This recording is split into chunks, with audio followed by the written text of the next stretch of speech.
Hey, this is Matt once again. Welcome back to another video. It's another paid request. This time for Bronson. Thank you so much for that, man. Uh, Thank you so much for all the requests you sent. I really do appreciate it. Very kind of you. Same with everybody else out there. And for those interested in requesting any type of videos, feel free to send it either directly to my PayPal or join my Patreon. Both links are down below in the info box. But this is for the 1984 film 16 Candles, which became the first film John Hughes directed. Now, I didn't grow up with this film. I had seen bits and pieces of it throughout the years. I grew up more with Weird Science, Ferris Bueller's Day Off, The Breakfast Club, Planes, Trains, and Automobiles. So, this is probably my first time watch it all the way through. I would say I didn't mind it. I didn't like it as much as those films I mentioned. All those films I mentioned, I would say I like a lot more than this. But this was definitely interesting to see very young Molly Ringwald, very young Anthony Michael Hall. Yeah, Diddy Watanabe as Londa Dawn, which I know that's become a very, very controversial character with nowadays. I didn't realize John Cusack was in the film as one of Anthony Michael Hall's buddies. And the premise is that Molly Ringwald's sister's getting married, and everybody's concentrated on that. So much so that they forget about her sweet 16 birthday. They fucking forgot my birthday. So she's trying to deal with that.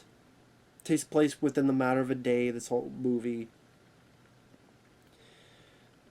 Also, she really likes this guy named Jake Ryan, but he's the popular guy. There's no way he could like her. And he wrote this letter, or this note of who she likes and stuff. Thought she gave it to the girl, but didn't realize it, and the guy picked it up and read it. And you get the idea Jake Ryan wants different prospects than the girl he's with. Anthony Michael Hall plays the nerd, the geek, who likes Molly Ringwald, but she doesn't like him back. But he's still trying to be smooth about it. I think the acting was pretty good. Molly Ringwald, very sweet lady. I always thought she was a sweet lady with this and The Breakfast Club and even in The Stand. The original The Stand. Surprised her career never flourished in a bigger way as she got older. But I guess she was just typecast as the John Hughes teen girl and couldn't break out of that. Anthony Michael Hall, I think, is fun in the role. It's one of those things I was watching, I'm going, holy shit, this movie would be labeled so un-PC today. Even I'm like, fuck, man, what? Like, there's a bit where, because Molly Ringwald doesn't like the way she's developing, her and her friend are looking in the shower, and this is like a PG movie, and we see titties. I say titties. I see titties. And I'm like, but then I had to hold back. I went, wait a minute. Ew. Because if this is high school, that means they're underage. But we're seeing titties.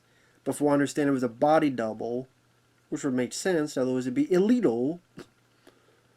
But then, like, it's still supposed to be a girl in high school, and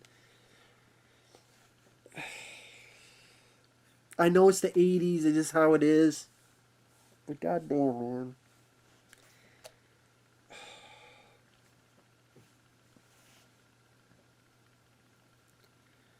I'm like, wait a minute, kind of thing. Like, you're not thinking of that first, and I'm like, wait a minute, this is high school. Oh, shit.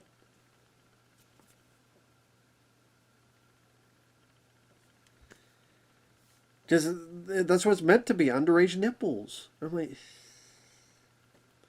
And Diddy Watanabe's Londa Dawn, who, on purpose, he has this heavy accent. What's happening, hot stuff?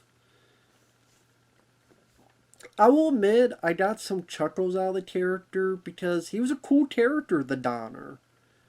He was, yes, played for laughs, but hell, look at Anthony Michael Hall.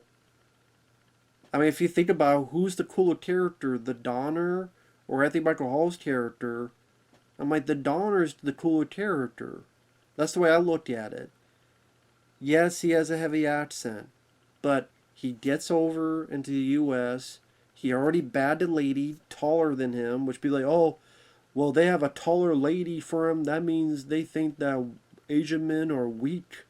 I'm like, no, maybe he likes big bitches, and he don't lie. It's a big bitch, but hey, some people like big bitches and tall bitches. You know, it doesn't mean they're weak.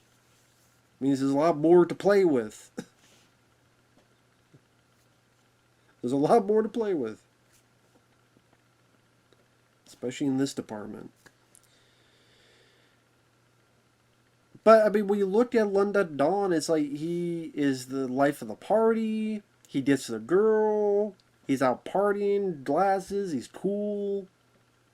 I just thought he was a cool character, like guy you want to hang out with, having fun and partying. It didn't help though that every fucking time he appears, they have a gone sound effect. They should not have had that in there, at the very least. Because I thought, okay, they did it one time. No, within the span of 2 minutes, they did it 3 fucking times. And they keep doing it. I'm like, stop with the gone sound effect, man. At least take that shit out. I think that would have helped things a bit in today's age. If you take out that fucking gone. I think even Daddy Wananabe said that was not in the script. I guess someone added that afterward. Maybe after a few beers. But yeah, you didn't need that part of it. Come on. But the rest of him is cool. He's a Shane Stewart who already did some pussy. He's already driving cars and getting the parties and having fun. So, I want to be the Donner. I want to be the Londa Dawn. Of course, the name is also a bit weird. You call someone Londa Dawn.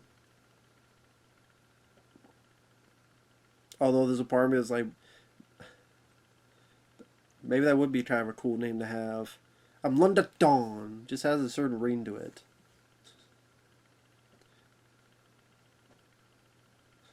I'm Londa Dawn. I open my dawn. And let's sing a song with your mouth. And my dick is the flute. I mean, I know a lot of people have an issue with his character. I think without the dawn effects, it would have been a bit better. I mean, Anthony Michael Hall is more the creep. If you think about it, he's the one that keeps pressing to Molly Ringwald even when she's in shop class, or this car shop. Car's not finished yet, and Anthony Michael Hall's like talked with her. It's okay, and then he starts climbing on her again. I didn't say that. No means no. And then later on, there's this girl that's knocked out, passed out, and gets his buddies to take a picture. Hey, take a picture with me and this girl who's passed out. That's a bit more suspect than anything the Donner does, and character-wise. But at the same time, I'm not Asian, so I know. But I'm just saying, more people would prefer to be the Donner than Anthony Michael Hall's character. I'm just saying, who's the cooler character? You tell me. Oh, Londa Dawn. So there you go.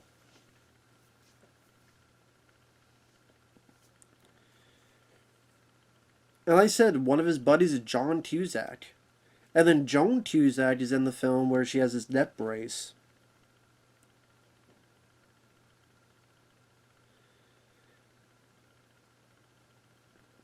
But I do think Michael Hall does a decent job acting-wise. Like, hey, listen, I'm the teen of the dipshits. And they're kind of getting to know each other a bit more, bond with each other. he does kind of help her with her kind of down the dumps depression. He had made a bet to get some women underpants, so she does give him hers. He's able to show it. Which I'm sitting there going, nah, you should have said no to that anyway. Just wouldn't that rumor then fly around in school? Hey, that girl's a slut. Gave that teacher panties. Or in this case, underpants.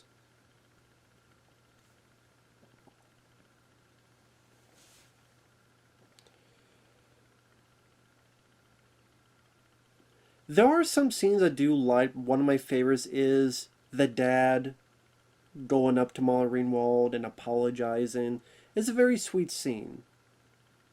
Where a lot of people would say, you know, I wish I had a dad like that. Where he's, again, apologetic. He's the first one to remember. Very sweet.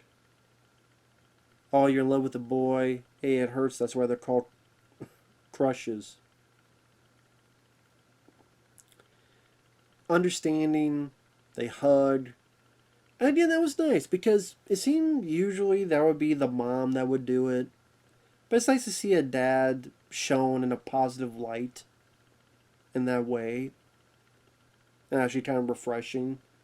Just like I said, if that scene was done nowadays, it would be just the mom and just guys suck and dad suck. But again, it's a nice, sweet scene. I did enjoy that bit. I like some of the songs on the soundtrack. For example, If You Were Here by the Thompson Twins. I did like that song, among others. The guy who plays Jake Ryan, apparently at first it was going to be Vito Bronson. That's who Molly Ringwald wanted. But they got this other guy. This other guy was fine, but kind of just there. And honestly, even though this is supposed to be, in a way, a love story between him and Molly Ringwald, there's really not much of any interaction between the two. He knows that she likes him, but sometimes he doubts it because there's one point where she looks at him, then goes away, and then Anthony Michael Hall has to explain to him later, oh no, well, she's nervous around you.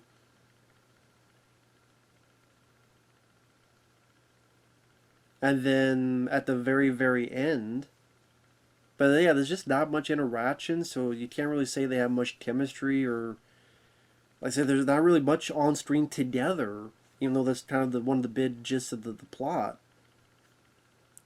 And then Molly Ringwald, I wouldn't say she goes away, but there's a chunk of the third act where she's no longer the primary focus. It's more Anthony Michael Hall and the Jake Ryan guy. This is his party where the Donner's there, and then this party goes awry, and then this guy's trying to call Molly Ringwald, but he gets Molly Ringwald's grandparents, and Anthony Michael Hall and his buddies get there at the party, and then, hey, this guy, for some reason, trusts Anthony Michael Hall to drive his dad's Rolls Royce and take this drunk girl home. I'm like, who the fuck is this Jake Ryan guy to look at Anthony Michael Hall and trust him to drive your dad's car? Like, who the fuck is this guy? And like I said, the acting was fine, but I would say he was the weakest of all of them. Like, I don't know what else that guy's done, but he's a guy I don't recognize. I could kind of see why. Right, you just say maybe it wasn't given much to do, but I don't know if he really had a strong presence compared to... And lo and behold, who did John Hughes use later? Molly Ringwald and Anthony Barker Hall in The Breakfast Club, among other films. I don't know, John Hughes didn't really use that other guy again. Go figure. So, like I said, the movie, some would feel it's dated because it was on PC. There's a lot of times where people say the word that rhymes with rags. Starts with an F, though. Again, the shower scene of a person that's supposed to be underage, the Londa Dawn character. But it is the 80s, and it is humor, and how it comes to the question, how much PC do you want to put into humor?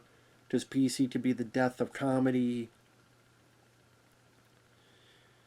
I wouldn't say I laughed a whole lot in this film. At least there's a few bits with Anthony Michael Hall and such that were I got a few chuckles out of. Like I said, there's some nice sweet scenes, like the dad talking to Molly Ringwald. I like Molly Ringwald. I like Anthony Michael Hall. It was cool to see a younger John Hughes act in there. Didn't get anyone a Nabi. If you didn't have the Gone sound effect. Also, I think they could have added one scene. I think this would have helped. If you put one scene where Daddy Wananabe just talks normal. Where they find out he's talking normal, like Molly Ringwald or Anthony Michael Hall. They see him, he's talking normal. Maybe Rob Molly Ringwald. It's like, listen, don't tell your grandparents, alright? I just feel more comfortable doing this right now. And like, have one real moment for Daddy Wananabe. If you just have one real moment, that this is more of him putting up an act because he feels more comfortable, or people seem to be in a weird way more comfortable with him if he talks this way, and there's a lot more deeper things you look into with that. I think if you had that one scene and cut out the Gone sound effects, no one would be bitching about it. But overall, he still seems like a pretty cool character. And Daddy Wananabe commits to it. He's even higher on the call sheet at the end credits than Anthony Michael Hall's character. I say Anthony Michael Hall, I liked him in it. I would say I liked him more in The Breakfast Club and Weird Science later on. Listen, Molly Ringwald was sweet. I liked some of the songs. So yeah, it was interesting to watch. I can understand if you watch it now, there's some questionable things and you're like, what the fuck? But it was a film of its time. I mean, if you think that's weird, go watch Revenge of the Nerds and that one fucking scene where our lead character pretty much date rapes, I guess, best way to put it. Or in a way. Or at least, yeah, I mean, puts on a mask. She thinks it's someone else. Then he reveals who he is. How much in the real world that would go in such a different 180 direction. But this is the movie. Again, the 80s, man, they were a different time. So, take that for what you will. But I say, it was okay. For me, though, it's not my favorite John Hughes film. In fact, because I don't remember a thing about Curly Sue. So if I disregard that because I don't remember anything about it, I would say this is probably my least favorite John Hughes film I've seen that he's directed. Because, again, I like Breakfast Club. My favorite is Plane, Trains, Automobiles. Weird Science is a close second. Ferris Bueller's Day Off is probably third. And then The Breakfast Club I like. So, but this was the surprise hit. And, of course, led John Hughes to better prospects, in my opinion. But it was worth one watch, at the very least. So with that said, thanks for watching. We'll see you guys later. Bye-bye.